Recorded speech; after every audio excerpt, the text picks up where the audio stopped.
What's press freedom index 2023 की report आई है।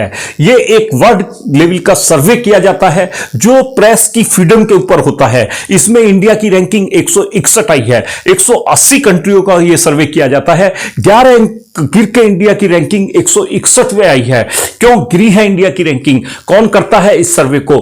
क्या प्रेस पे या रिपोर्टर पे सैंक्शन जो है डेमोक्रेसी के लिए खतरा है? क्या भारत में प्रेस की आजादी खतरे में है? आज के सेशन में डिस्कस करते हैं।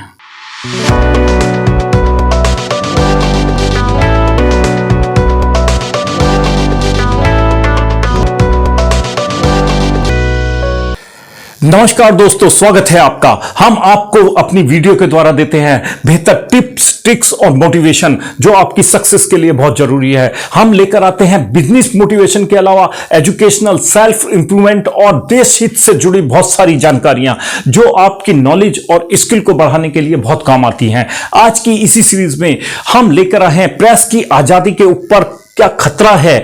वर्ल्ड प्रेस फ्रीडम इंडेक्स 2023 एक रिपोर्ट आई है। यह कौन कंडक्ट करता है? क्यों भारत की रैंकिंग गिरी है? पाकिस्तान और अफगानिस्तान इस रैंकिंग से आगे हैं। तो क्या इस रिपोर्ट के ऊपर क्वेश्चन उठता है, क्या भारत में संविधान का चौथा स्तंभ खतरे में है? और क्या है वो फैक्टर जिसके कारण इंडिया की प्रेस के ऊपर, उसकी आजादी के ऊपर क्वेश्चन मार्क लगा है? आइए डिस्कस करते हैं आज के सेशन में डिटेल में। What is the press freedom index 2023?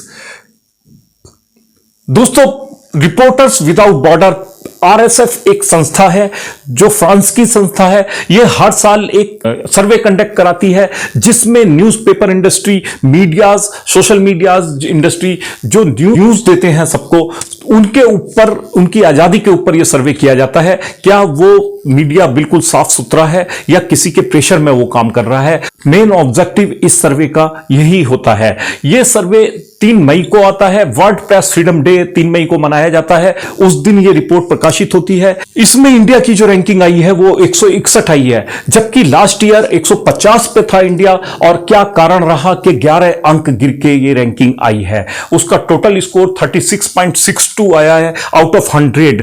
22 में ये 150 इसका रैंकिंग आया था, अब 161 आई है। जबकि अब 150 जो रैंकिंग है वो पाकिस्तान की है और अफगानिस्तान भी हमारे से बेहतर रैंकिंग के साथ इस रिपोर्ट में दिखाया गया है। तो क्या कारण है?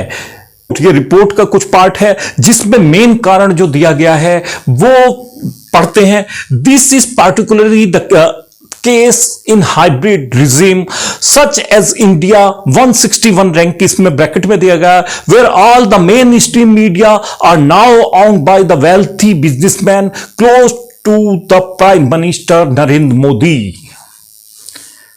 सीधा एलिगेशन इस पे लगाया गया है। जो इंडिया के बड़े मीडिया हाउस हैं वो बड़े बिजनेस टाइकून ने खरीद लिए हैं, जैसे कि एनडीटीवी अदानी ने खरीदा है, और कहीं ना कहीं न्यूज 18 जो नेटवर्क है उसके नाम है वो अंबानी का है। तो न्यूज 18 नेटवर्क में अंबानी का पैसा लगा हुआ है, मुकेश अंबानी का पैसा लगा हुआ है, और एनडीटीवी अदानी ने खरीदा है।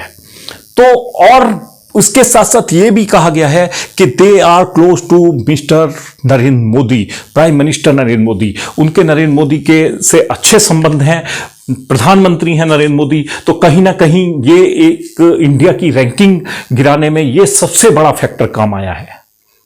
दूसरा सबसे बड़ा फैक्टर जो काम आया है वो प्रधानमंत्री मोदी के जो वर्किंग स्टाइल है, उनका जो एक काम करने का स्टाइल है, उनका जो इंपैक्ट है सोसाइटी पे, वो भी कहीं ना कहीं मीडिया की आजादी के लिए खतरा बताया गया है। क्योंकि आपने देखा होगा, कोई भी सोशल मीडिया प्लेटफॉर्म देख लीजिए, नुक्कड़ पे बहस होते हुए देख लीजिए, नरेंद्र मोदी ने 2 हिस्सों में देश को बांट दिया है।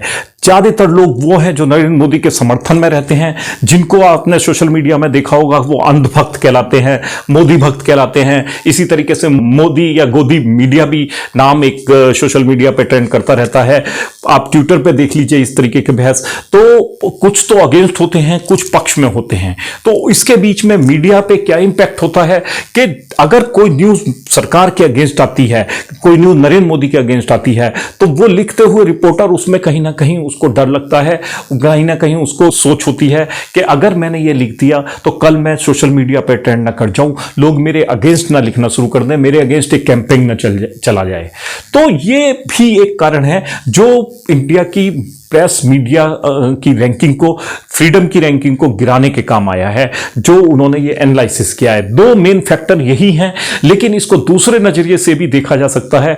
नरेंद्र मोदी का ऑरा उस तरीके का है कि क्या वो मोदी मीडिया को पैसे देते हैं या मोदी जनता को पैसे दे रहे हैं कि 50% से ज्यादा पॉपुलेशन उनके समर्थन में उतर आती है और लड़ने के लिए तैयार हो जाती है। तो कहीं ना कहीं मोदी के काम उनको बहुत ज्यादा इन्फ्लुएंस है उनके ऊपर, और मोदी के काम से वो बहुत ज्यादा प्रभावित हैं। इसको इस नजरिए से भी देखना होगा, तभी वो मोदी के समर्थन में आंख बंद करके उतर आते हैं। और सोशल मीडिया पे हो, बहस हो आपस में, या नुक्कड़ पे आपने बहस होते देखा होगा, इस तरीके का व्यवहार जो है कहीं ना कहीं देश की प्रेस की आजादी के लिए खतरा है।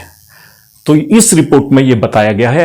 तो यह है रिपोर्ट की लाइन टू लाइन अगर बात करें, आप देखेंगे इसमें, in its analysis report RSF mention that the acquisition of the media outlets by the oligarchs who maintain close ties with the political leaders dangerously restrict the free flow of information।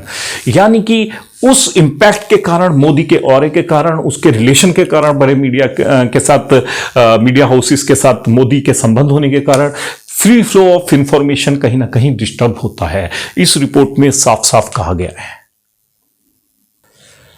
तो दोस्तों, reporters without border जो संस्था है, ये France की एक संस्था है, एक एनजीओ है, जो यूएनबी जिससे सलाह लेता है, वर्ल्ड मीडिया के बारे में जो जानकारी है इस संस्था से, इस एनजीओ से ही ली जाती है।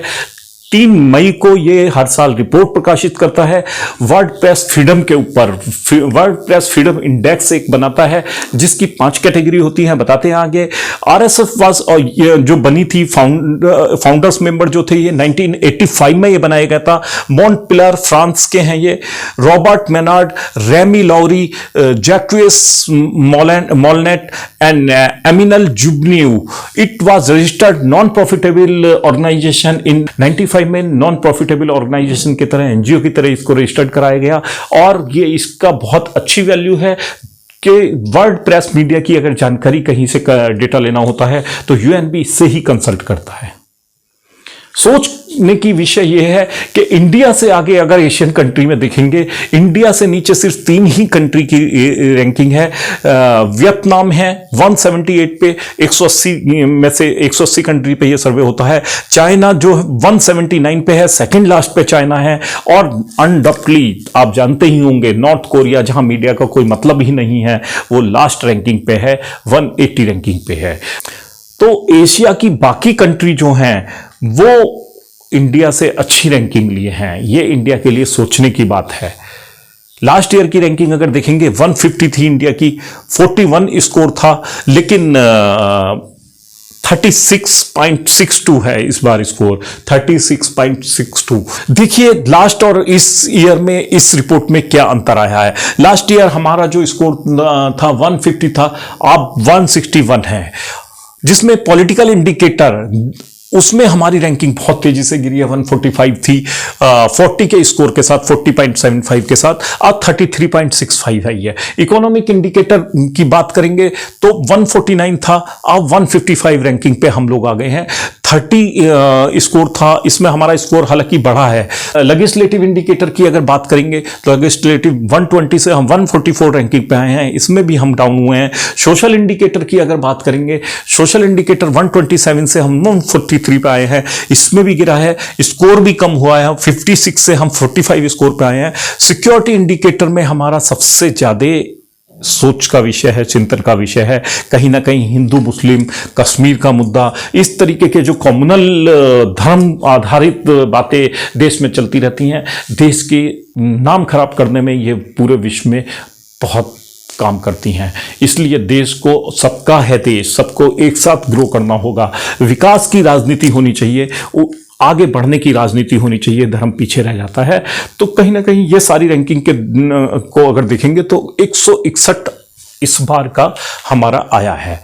तो डिटेल पॉइंट जो है इसमें आप देखिए, बाकी मैंने बता ही दिए हैं। तो इंडिया की रैंकिंग 161 आई है, जो 11 अंक गिरी है। और एक्सेप्ट बांग्लादेश, म्यांमार और चाइना, ये 3 कंट्री हैं एशिया की, जिसके अलावा बाकी सब इंडिया से अच्छी रैंकिंग लिए हुए हैं। भूटान की 90 है, नेपाल की 95 है, श्रीलंका की 135 आई है, पाकिस्तान की हमारे से अच्छी है 150 आई है, अफगानिस्तान की 152 आई है। तो इंडिया को ये सोचना चाहिए, इंडिया के लिए चिंतन का विषय है कि इस तरीके की उसकी इमेज एक वर्ल्ड लेवल पे बनती है। तो हालांकि हमारी मिनिस्ट्री ने इस रिपोर्ट को लास्ट ईयर ही मानने से इनकार कर दिया था। उन्होंने कहा था कहीं ना कहीं ये बायस्ड है, कहीं ना कहीं रिपोर्ट में सही फैक्टर कैलकुलेट नहीं किए गए हैं, जो दर्शाता है कि पाकिस्तान और अफगानिस्तान हमसे आगे हैं, जहां प्रेस की आज़ादी जो है पूरी तरीके से सरकार के कंट्रोल में है। उनको अगर हमसे अच्छी रैंकिंग दी गई है, इंडिया से अच्छी रैंकिंग दी गई है, तो कहीं ना कहीं इस रिपोर्ट पर भी क्वेश्चन करता है। इसलिए मिनिस्ट्री ने ये रिपोर्ट मानने से मना कर दिया था। आरएसएफ जो है, रिपोर्टर विदाउट बॉर्डर, एक एनजीओ संस्था है, फ्रांस में इसका हेडक्वार्टर है, यूनाइटेड नेशन इससे कंसल्टेंसी लेता है। तो ये रिपोर्ट हर साल आती है, 3 मई को जो वर्ल्ड प्रेस फ्रीडम डे है उस दिन आती है। ये देश हैं जो हमसे आगे हैं एशिया के, भूटान, श्रीलंका, पाकिस्तान, अफगानिस्तान और बांग्लादेश, ये हमसे अच्छी रैंकिंग लिए हुए हैं। हालांकि बांग्लादेश की 163 दिखाई गई है इसमें, और सिक्योरिटी इंडिकेटर में 172 पे है। China, Mexico, Iran, Pakistan, Syria, Yemen, Ukraine, Myanmar, यही हैं इंडिया से नीचे सिर्फ। तो कहीं ना कहीं ये मैप है इस तरीके से, जो ये ग्रीन वाला दिखाए गए हैं, ये ग्रीन इंडिकेट करते हैं कि यहाँ पर प्रेस की पूरी आज़ादी है। कौन है ये कंट्री, आगे मैं आपको दिखाता हूँ, पूरी लिस्ट आपको दिखाऊंगा। डार्क ब्राउन वाला जो एरिया है, ये जिसमें रशिया, चाइना, इंडिया वाला एरिया जो दिखाया गया है, और सऊदी अरब टाइप का, हाँ, ये अरब कंट्रीज, यहाँ पर प्रेस की आज़ादी को खतरा है, डार्क ब्राउन में दिखाया गया है। ग्रीन वाला प्रेस पूरी तरीके से स्वतंत्र है। येलो वाला जो है वहाँ कम आज़ादी है, लेकिन पूरी तरीके से खुली आज़ादी भी नहीं है, ये दिखाया गया है। अगर लास्ट 2 ईयर का इसका डेटा कंपेयर करेंगे तो भूटान की रैंकिंग पिछले से सुधरी थी लास्ट ईयर, और नेपाल की रैंकिंग भी सुधरी थी, श्रीलंका की रैंकिंग गिरी थी, इंडिया की रैंकिंग गिरी थी, 142 से 150 पे आया था, अब 161 पे आ गया है। अफगानिस्तान की रैंकिंग गिरी थी, पाकिस्तान की रैंकिंग गिरी थी, बांग्लादेश की गिरी थी, चाइना की रैंकिंग में थोड़ा सा सुधार आया था, 2 अंक। तो अब जो लिस्ट आई है ये है टॉप 10 जो कंट्री हैं, ये ग्रीन में दिखाई गई हैं, और लास्ट की जो बॉटम 10 कंट्री हैं वो, उसमें मैं आपको अलग से इसका वो दिखा देता हूँ। इंडिया की रैंकिंग 161 आई है, अफगानिस्तान की रैंकिंग 152 है, और पाकिस्तान की 150 है। तो कहीं ना कहीं अगर पाकिस्तान और अफगानिस्तान की रैंकिंग ये दिखाई गई है, जहां तालिबान का राज चलता है, पाकिस्तान में बाजवा कभी खड़े हो जाते हैं, कभी इमरान खान के अगेंस्ट कुछ भी होने लगता है, कभी अनस्टेबल सा है पूरा, तो मीडिया वहां कवर करता है या नहीं करता है, तो वो भी एक क्वेश्चन है। इसलिए इस रिपोर्ट को सरकार ने मानने से इनकार कर दिया था। तो लेकिन कहीं ना कहीं विश्व में तो इसकी ही एक्सेप्टेंस है, यूएन में ये मानी जा रही है, तो इंडिया को भी सोचना होगा। ये जो ग्रीन और येलो दिखाई गई हैं, ये टॉप 10 कंट्रीज हैं। Norway, Ireland, Denmark, Sweden, Finland, Netherlands, Lithuania, Estonia, Portugal और ईस्ट तिमोर, ये टॉप 10 कंट्रीज हैं जहां मीडिया पूरी तरीके से आज़ाद है। तो कहीं ना कहीं, और ये जो बॉटम 10 दिखाई गई हैं, इसमें अगर बॉटम टू टॉप चलेंगे तो नॉर्थ कोरिया सबसे नीचे है, चाइना है 179 पे, वियतनाम है, ईरान है, तुर्कमेनिस्तान है, सीरिया है, और इस तरीके से ये बॉटम 10 कंट्रीज हैं जो ये दिखाई गई हैं। तो दोस्तों, उम्मीद है आपको इंफॉर्मेशन पसंद आई होगी। अगर आपको पसंद आई है तो इसको लाइक और शेयर करें. Thanks for watching the video. If you have any question, do write in to the comment box. I would love to reply them. Thanks you again for watching. We will see you in the next video. Thank you.